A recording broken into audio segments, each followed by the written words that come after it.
Hi guys, welcome back to my channel. It's Eileen. Sorry my desk is such a mess, but I'm literally working on a project entry, and I just wanted to come on and share with you. I was struggling for so long using my Cricut trying to cut foam, craft foam. Guess what? I figured it out with some help from my girl Ebony. We went in and made some adjustments, and I changed my blade from the regular cutting blade to the deep cutting blade. Now, mind you, I am using the Walmart craft foam, so it's not too thick, but I use the deep cutting blade, and it'll cut it 4 times, 5 times, depending on the setting that you select. You have to go into your design space and click on the options for your materials. You select the craft foam, and then there's more editing options there that you can choose from. And I'm going to tilt you in a minute, but I'm trying to open my Cricut. Sorry for the mess, because I'm in the process of working this out. And without the help of Ebony, I don't know if I would have got to... I had a deep cutting blade, but I totally forgot that I had it.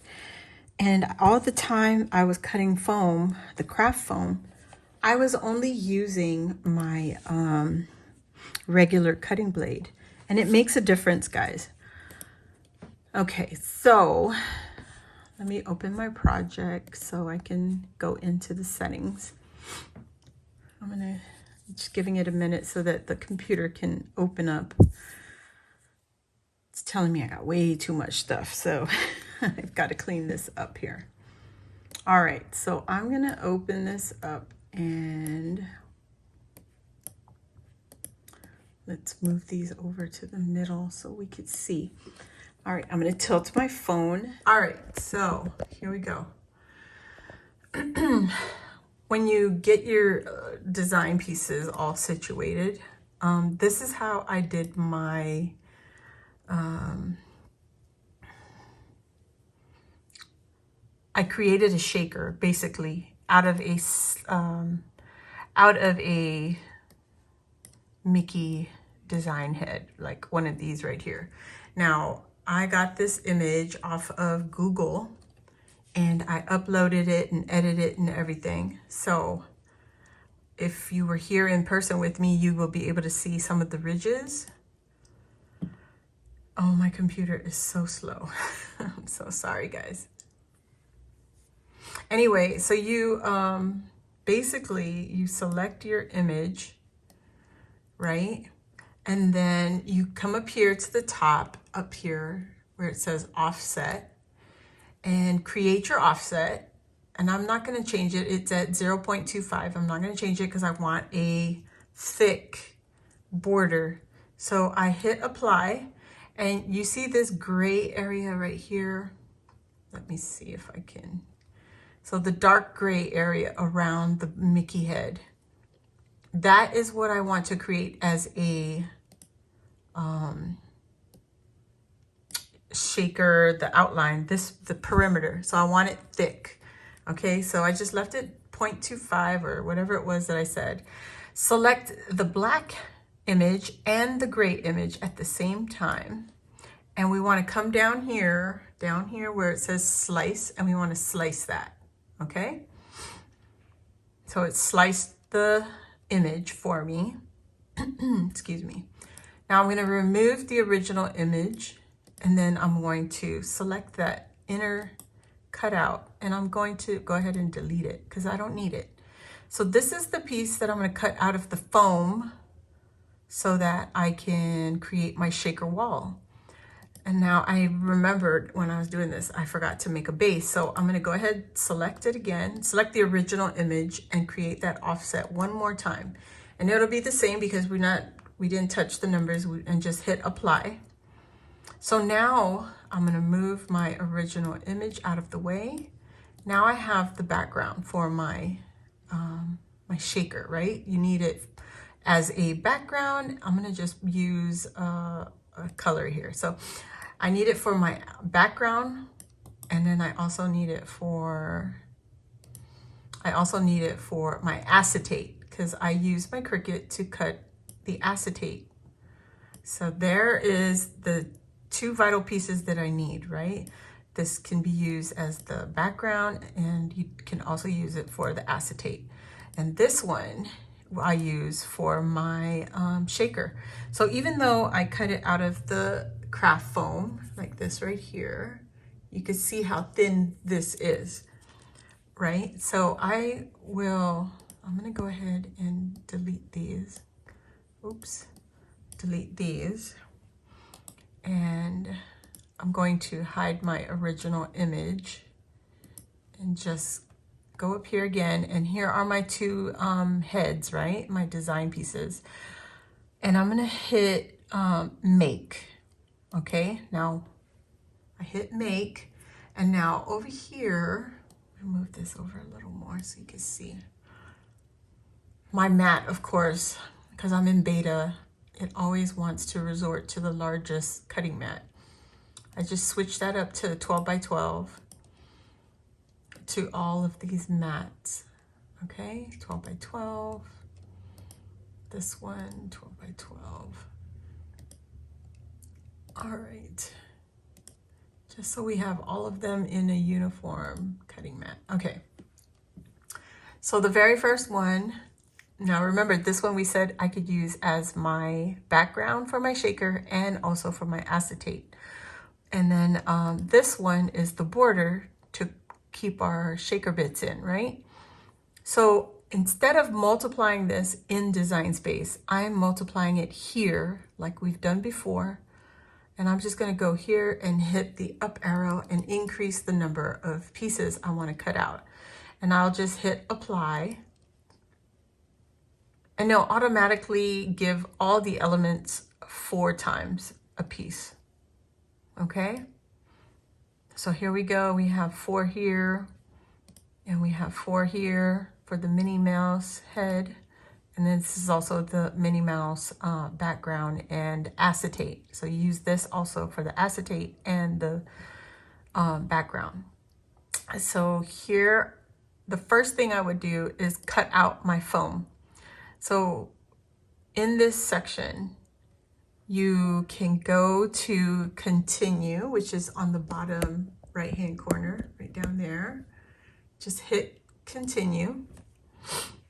And remember when I said you could change your material and your blade option. So here, I'm going to go to my Cricut over here, the physical Cricut, and switch the dial to custom.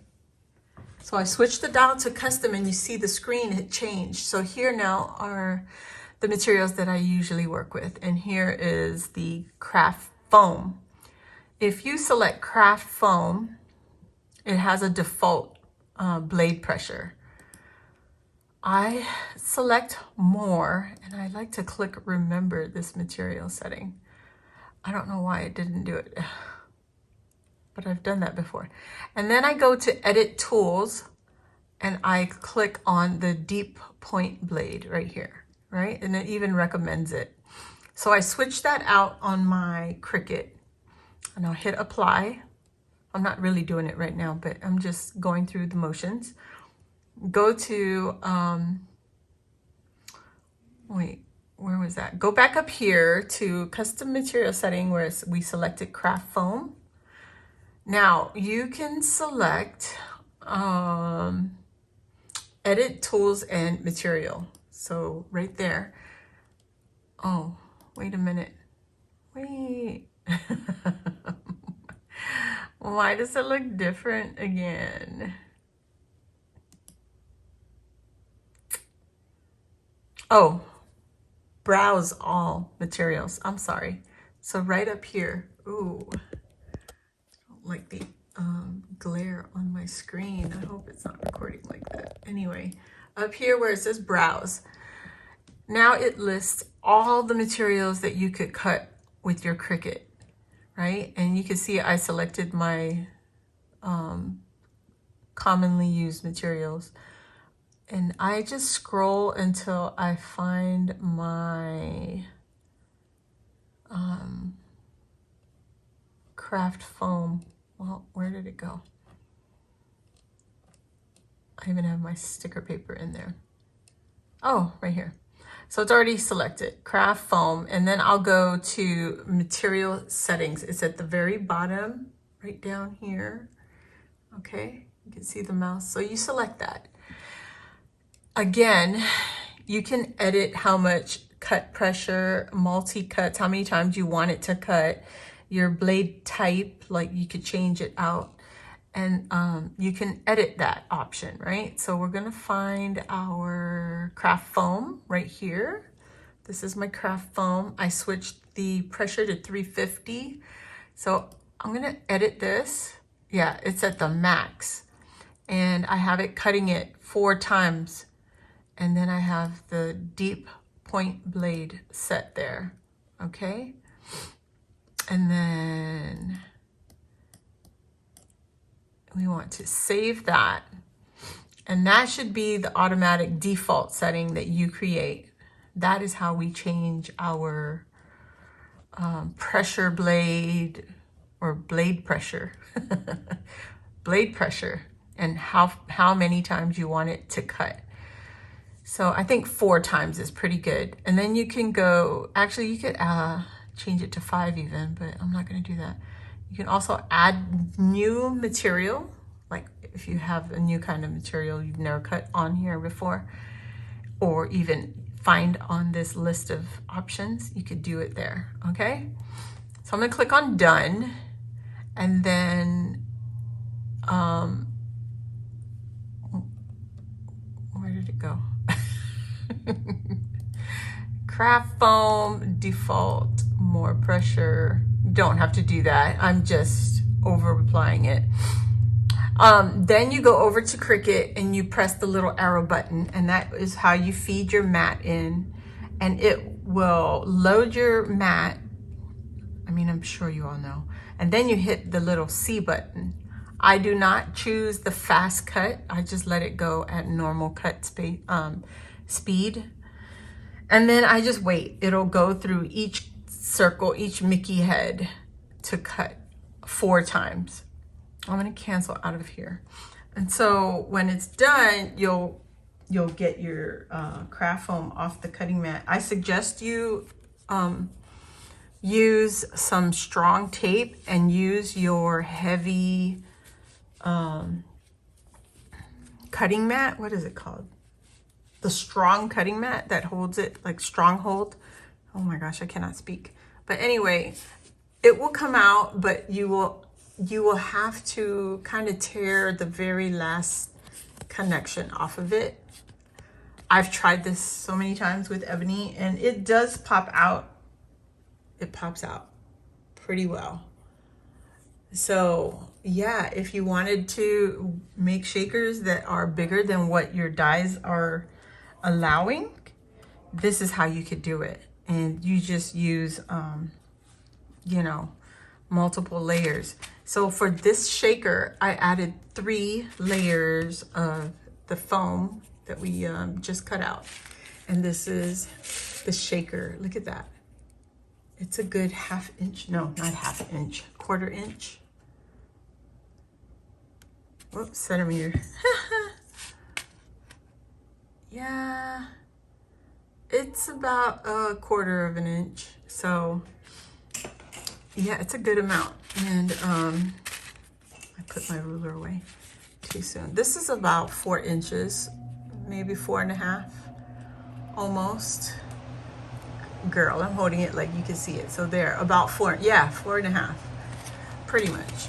And then it is maybe a little shorter than 4 inches. But that's what I got. And like I said, my edges are not smooth. You could see it on the picture here. These little brighter spots on the Mickey cutout, those are little ridges. So I'm not a perfectionist, so I edit that myself, so I know it's not going to be smooth, but it looks pretty good. Looks pretty darn good to me. So there you go. I made the Mickey, I made the Minnie, and look at that. Look at her with her bow in the background. And Mickey has little Mickey heads in the background. And these are all paper pads that I've shared with you before. So I hope you give it a try. Yeah, I had fun making it. It was pretty easy. And especially with the help of Ebony reminding me my deep cutting blade and my stronghold mat, the purple mat. If you have it, use it. Don't forget to, you know, you have those resources. So here's what my backgrounds came out like. I just switched the blade back to my normal blade, and I cut it on the regular cardstock setting, and it came out perfect. So there you go. I think it's so cute. And the acetate, you would want to use your acetate setting in your design space options, your cutting materials, and it'll cut it out twice. And if you're still not comfortable, instead of pressing the arrow button to unload the mat, just press cut again without unloading, and it will cut through the acetate fully. Like I did that, and mine came out flawless, I guess you want to say, you want to call it. But yeah, guys, yeah, that was all I wanted to do. I wanted to just share with you how I figured out my foam, because I was struggling with it for years and years, totally forgetting about my deep cutting blade. And that's what mine's gonna look like. Look at my Minnie Mouse shaker. All right, guys, thank you for watching, and I'll see you all on the next crafty video. Bye.